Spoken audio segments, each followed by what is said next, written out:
সকলকে জানাই অনেক অনেক শুভেচ্ছা।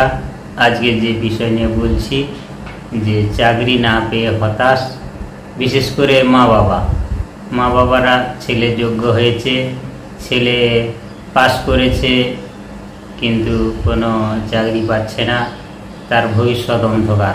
এই নিয়ে বাবা মা খুব টেনশন করছে। ছেলে ইন্টারভিউ দিচ্ছে বিভিন্ন জায়গায়, বিভিন্ন পড়াশোনা করে বিভিন্ন জায়গায়, কিন্তু তাতে মা বাবা আপসেট হয়ে পড়ছে কি না ছেলে যোগ্য হয়েছে কিন্তু ছেলের কিছু চাকরি বাকরি কিছু হচ্ছে না। তা এই যে চাকরির চিন্তা করা আর চাকরি পাচ্ছে না বলে আপসেট হয়ে পড়া, এগুলো হচ্ছে দুর্বলতার লক্ষণ। চাকরি প্রয়োজন কিসের জন্য? অর্থের জন্য।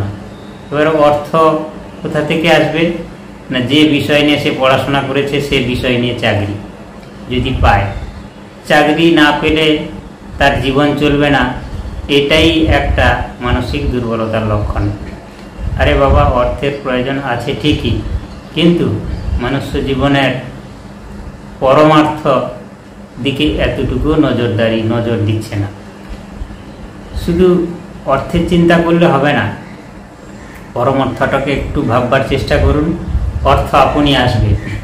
আমার ভিতরে যে আদ্দামা আছে, এই দেহ মন্দির, এর ভেতরে আদ্দামাকে একটু অনুভব তো করি।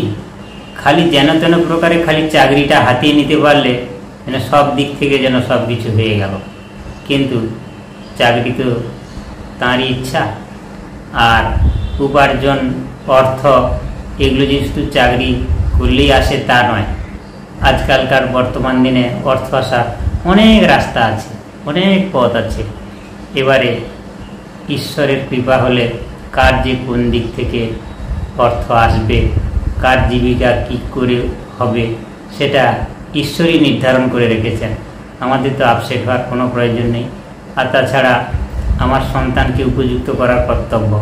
আর অর্থ এবং চাকরি, সেটা সন্তানের উপরও কিছুটা দায়িত্ব দেওয়া উচিত। কিন্তু মা বাবা জ্বলে পুড়ে মরছে, ছেলের চাকরি হচ্ছে না। তো এই জন্য ছেলের মেয়ের বিয়ে দেওয়া যেমন এক মা বাবার দায় হয়ে দাঁড়ায়, আবার ছেলে মেয়ে যতদিন না চাকরি করছে ততদিন যেন মা বাবার একটা মাথায় বোঝা। তো এগুলো হওয়া মোটেই উচিত নয়। চাকরির জন্য যেমন চেষ্টা করতে হবে, যতদিন চাকরি না হচ্ছে ততদিন পরমার্থ বিষয়ে খুব ভালো করে একটু, এখন তো একটা ভালো বিষয়, আপনারা ভালো লাগবে বিষয়টা শুনলে। একজন বাবা মা বলছেন যে ছেলে বেকার, ছেলে চাকরি হচ্ছে না, মহারাজ কিছু করে দিন, ছেলের যাতে চাকরিটা হয়ে যায়। আমি বললাম আচ্ছা, ভালো কথা, ছেলের চাকরি হচ্ছে না, ছেলে বেকার, তাহলে এক কাজ করুন, একটা ধ্যান শিবিরে কিছুদিন কাটিয়ে আসি সপরিবারে। আর না হলে ছেলে 10 দিনের কোর্স, সুন্দর একটা ট্রেনিং কোর্স, এই ধ্যানটা করলে, এখন তো কাজকর্ম নেই, ধ্যানটা ভালো করে করুক। এই ধ্যান শিবিরে ধ্যানটা করলে নিজের ভিতরে অনেক কিছু জট খুলে যাবে, ঈশ্বরেরও কৃপা লাভ করতে পারবে এবং চাকরিটাও সহজ হয়ে যাবে। বলছে না, ও ধ্যান করতে পারবে না, ও ধ্যান করার সময় নেই। এদিকে বলছে ছেলে বেকার, কোনো কাজ নেই, আবার ধ্যান করতে পারবো না। তাহলে শুনুন, মানুষ কি করতে চায় সে নিজেই জানে না সে কি চাইছে। তো মানুষের এই সংকীর্ণ মনোভাব, এটা শুধু এক জায়গায় মনকে কেন্দ্রীভূত করে রেখেছে। স্বার্থপর মনোভাব, বৈষয়িক মনোভাব, এগুলো যতটা বিসর্জন দিয়ে আমরা ঈশ্বর পরায়ণ হয়ে উঠতে পারবো, ঈশ্বরের আমার ভিতরে পরমার্থ কেন্দ্রিক হয়ে উঠতে পারবো, তার উপর নির্ভর করতে পারবো, ততই আমাদের জীবন আনন্দময় হয়ে উঠবে। এবং অর্থ তো আসবেই, কিন্তু পরমার্থটাকে বাদ দিয়ে নয়।